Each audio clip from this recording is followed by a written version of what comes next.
Olá, caro amigo, amiga, irmãos, caríssimos, caríssimas. Eu estou fazendo uma leitura junto com a nossa Igreja Batista Rio de Vida, aqui de Campos, Rio de Janeiro, no qual eu sou membro e faço parte, dessa igreja, eu e minha esposa, Ana Cláudia.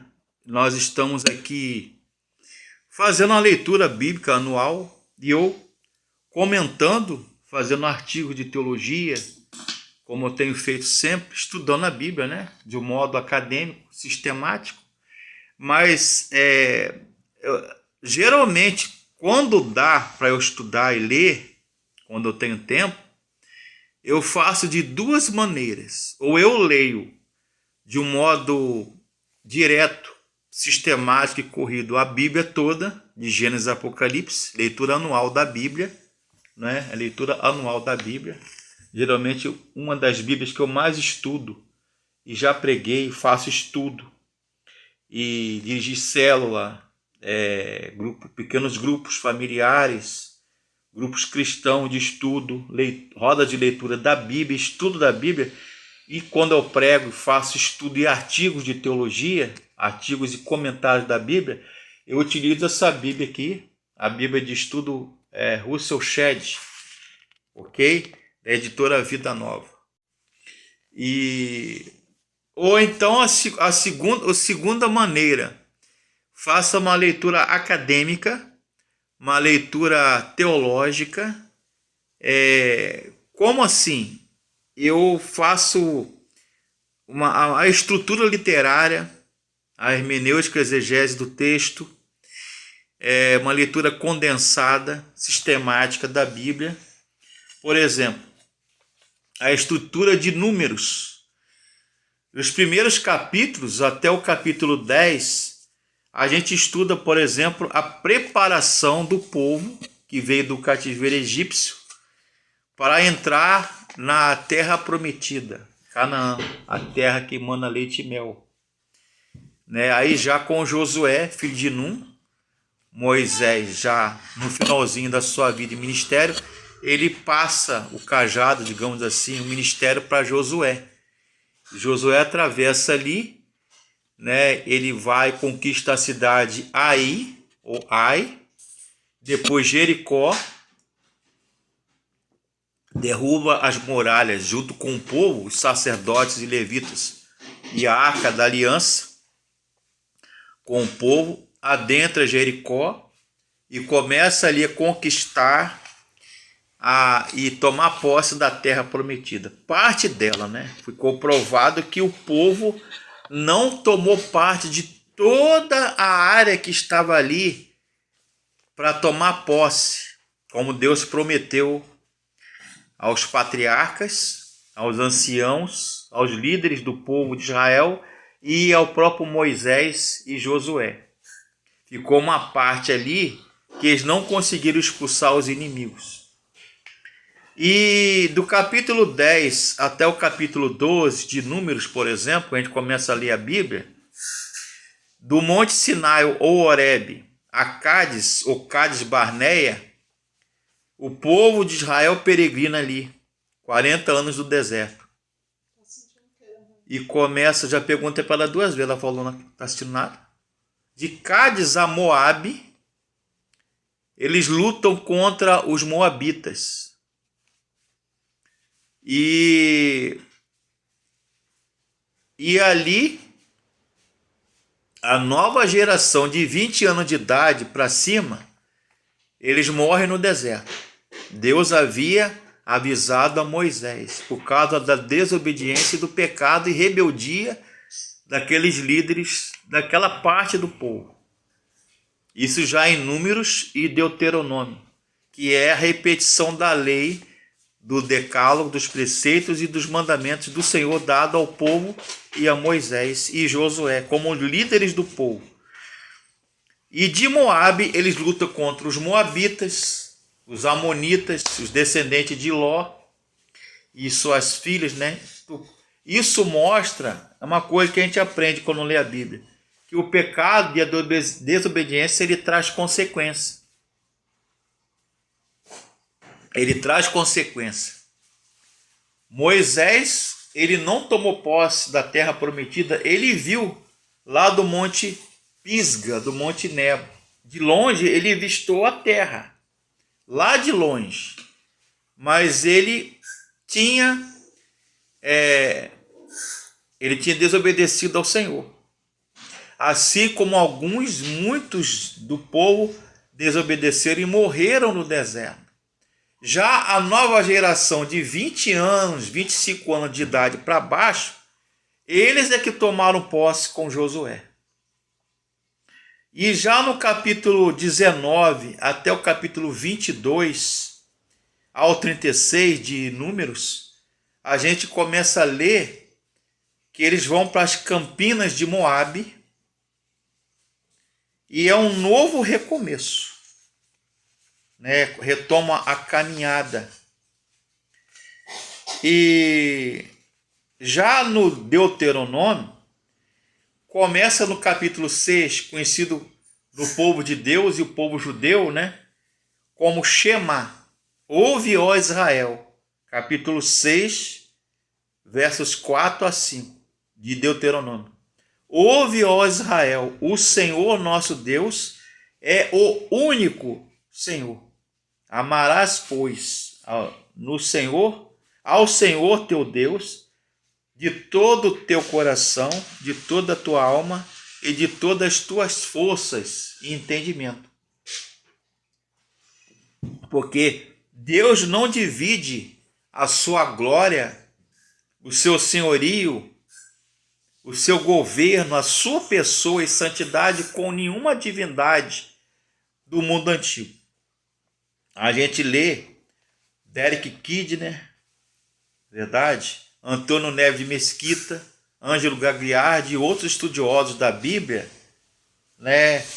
Gleason Archer, Panorama do Antigo Testamento e outros, Paul Hoff, que é um grande estudioso do Velho Testamento e do Pentateuco, eles falam que Deus, ele é inigualável, ele está acima dos deuses, porque o povo cananeu, o povo midianita, o povo moabita, amonita, os filisteus, os egípcios e outros povos que haviam ali em volta de Israel, eles adoravam vários deuses. Eles adoravam deuses pagãos. E Deus fala muito, principalmente em Levítico e o Deuteronômio, em Números, fala muito sobre obediência, sobre lealdade, sobre fidelidade, tanto de Deus como do homem, e exige esta santidade, que Deus é santo, sede santos, porque santo é o vosso Pai. Tanto é verdade que o sumo sacerdote e o sacerdote usavam nas suas vestes sacerdotais, suas roupas, uma lâmina ou de ouro, ou de prata, ou de cobre, se não me engano. Um metal na sua roupa, em hebraico, ou paleo-hebraico, o hebraico antigo, do tempo de Moisés, escrito Santo ao Senhor. Eles tinham que lavar suas vestes uma vez no ano, sacerdotes, e o sumo sacerdote adentrar o tabernáculo, a tenda da congregação, o santuário, e oferecer sacrifícios por ele e pelo povo, pelos seus pecados. Isso era a exigência da lei, santidade. E Deuteronômio, ou seja, da palavra grega deuteron, nomos, quer dizer, segunda lei, é uma repetição das leis que estão em Levítico e em Êxodo, e dos sacrifícios, as ofertas, os manjares, os holocaustos, a aliança. Israel é o povo da aliança, que Deus fez esse pacto, essa aliança com Noé, com Adão, com Moisés, com Arão, o sacerdote, irmão de Moisés, depois com Josué, depois com os sacerdotes posteriores. Deus não divide a sua glória com ninguém, com nenhum Deus, uma vez que os reis e imperadores do mundo antigo eram considerados divindades também, eram adorados como deuses. Aí você vê Josué, né? Essa tarefa, essa missão de liderar o povo para tomar posse de Canaã, fala da Canaã, né? A terra prometida, a distribuição das terras, que eram possessões, né? E herança das terras de cada tribo, das 12 tribos de Israel. Deus separou, através de Josué, né, um cantinho, uma terra para cada um. A tribo de Judá, a tribo de Assé, a tribo de Manassés, Naftali e outras, as 12 tribos. Então, 12 pedaços de terra. E os levitas tinham a sua possessão também. E Josué é um livro que fala sobre a fidelidade, né? O valor de viver pela fé. Canaã não era um fim em si mesmo. O povo de Israel, no livro de Josué, quando a gente começa a fazer a leitura da Bíblia e estudar mais profundamente, até o tempo dos juízes e de Ruth, que era ascendente, né? De Ruth e Boaz, saiu Jessé, saiu Obed e depois o rei Davi, e lá no final do Novo Testamento Jesus, né? Da família de Ruth e Boaz e de Jessé, que era pai, né, do rei Davi, e Obed, avô do rei Davi. E as palavras que traduzem o livro do Juiz é queda, fracasso e misericórdia. Todas as vezes, a importância da liderança, do líder, de um pastor, de um prefeito, de um presidente, não é? Embora o nosso governador não é partido político, nem esquerda, nem direita, nada disso. Deus queria que ele fosse o Deus e governador e governante, e dirigisse a história da vida do seu povo. Mas o povo viu que os povos vizinhos ali tinham seus reis, seus monarcas, seus imperadores, e quiseram também, pediram. Deus mandou o quê? Levantou Saul, que começou bem, depois meteu os pés pelas mãos. Eu comento isso no meu artigo, no meu comentário. E depois veio de Saul, veio o rei Davi, depois veio Salomão, e depois os filhos e os descendentes destes, o rei, e dividiu o reino, reino do norte e reino do sul. Aí veio de idolatria, desobediência a Deus, apostasia, abandono, pecado, e magia, feitiçaria, adultério, tudo que a Bíblia condena. Por quê? Porque eles tinham se afastado do Senhor. E como eles eram líderes do povo, olha a importância da liderança. O povo também abandonou o caminho do Senhor, restando alguns remanescentes, né? A gente chama de pequeno resto, ou pequeno rebanho de Jacó, remanescente fiel. Foram levados do cativeiro, depois foram para a Babilônia, ficaram 70 anos da Babilônia, na época dos assírios, dos babilônios, até a volta para sua terra natal, Israel. Então, a gente aprende que Deus, ele governa e dirige, né, com propósitos que redentores, remidores de salvação. O Deus introduziu e estabeleceu o povo na terra, né? Mas exigiu o quê? Obediência, santidade, pureza, não só de vestes, mas de coração, de alma, de espírito, de sentimento. Então, por exemplo, Juízes capítulo 2, 12 e capítulo 21, 25, a gente lê. Eles abandonaram o Senhor. Eles quem? O povo. Eles abandonaram o Senhor Deus de seus pais e foram-se após outros deuses. Naqueles dias, olha só o versículo, acho interessante. Naqueles dias não havia rei em Israel. Cada um do povo fazia o que parecia bem aos seus olhos. Em outras palavras, no português, claro, eles faziam o que dava na telha.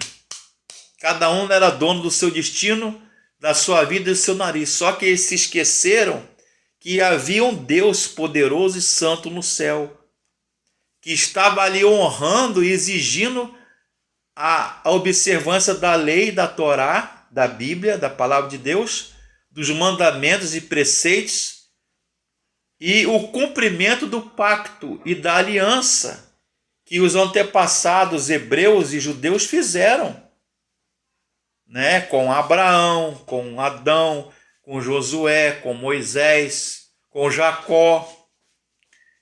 Só que o povo se esqueceu, deram as costas a Deus e começaram a adorar outros deuses. Como os povos pagãos, já terminando aqui o vídeo, né, que é muito grande, e muitos estudam muita coisa para falar, a gente começa a estudar a Bíblia e a gente vê que o povo de Israel também caiu no mesmo erro, né, do mesmo pecado e deslize dos povos vizinhos pagãos, os filisteus, os amorreus, os moabitas, né, os midianitas, os cananeus. Era uma coisa chamada de enoteísmo, ou onoteísmo. O que é isso?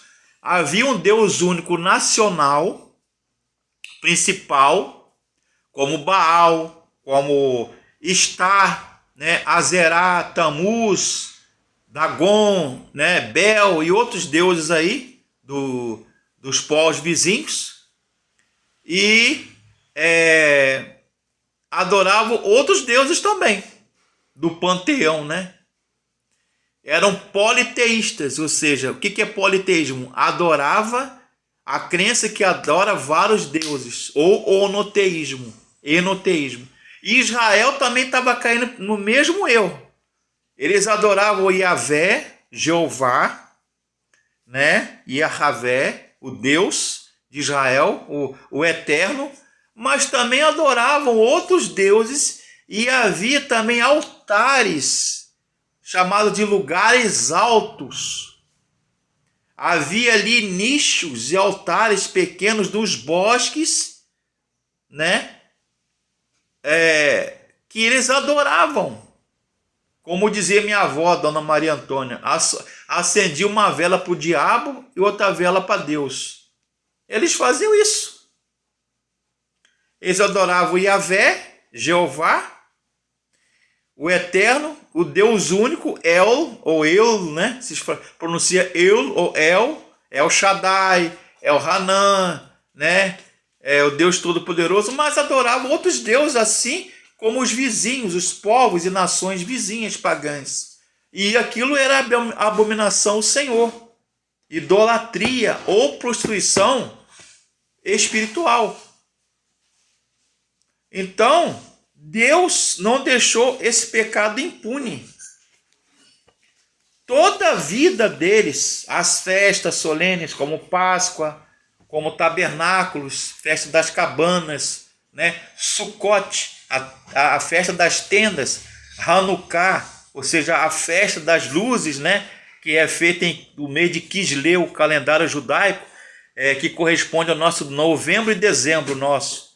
Aqui para nós é Natal, para eles é Hanukkah, a festa da dedicação das luzes. Você vê essa festa aí, Jesus comemorando no Novo Testamento. Então, eles faziam isso tudo. Por quê? Deus exigia intimidade, relacionamento, santidade, honrar com pacto, com a aliança feita a Abraão, aos patriarcas, Jacó. Mas só que o povo, lamentavelmente, a Bíblia fala que o povo de Israel ainda é até hoje O povo de Deus tinha dureza de coração. E ainda fala o seguinte, eu acho que é Joel, se eu não me engano, que fala: este povo me honra com os seus lábios, mas o seu coração está longe de mim. É Deus falando. Afasta de mim o estrépito. O que é estrépito no bom português? Estrépito quer dizer barulho, ruído.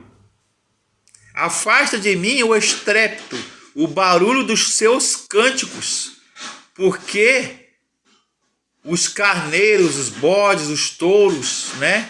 A ovelha, o gado, que são sacrificados a mim, são uma abominação. Deus tinha rejeitado o sacrifício do povo, porque o povo fazia isso para chamar a atenção de Deus e ter o perdão, mas Deus não olhava para aquilo, porque o coração dele estava longe do Senhor, estava longe da Torá, da lei. Eles não tinham vida. A adoração deles era uma oração só de fachada. Era um culto, um louvor só de lábios. Mas não tinha sentimento, coração, amor naquilo. E Deus exige isso tudo. Obediência, fé, amor, adoração. Então, a história do povo de Deus, os primeiros 5 livros ou rolos da Bíblia, chamado Pentateuco. Por que é Pentateuco?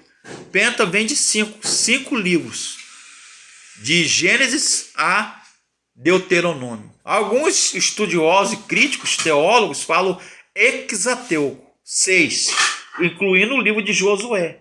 Mas Moisés escreveu 5 livros, de Gênesis a Deuteronômio, que é a segunda lei, daí é chamada de Pentateuco.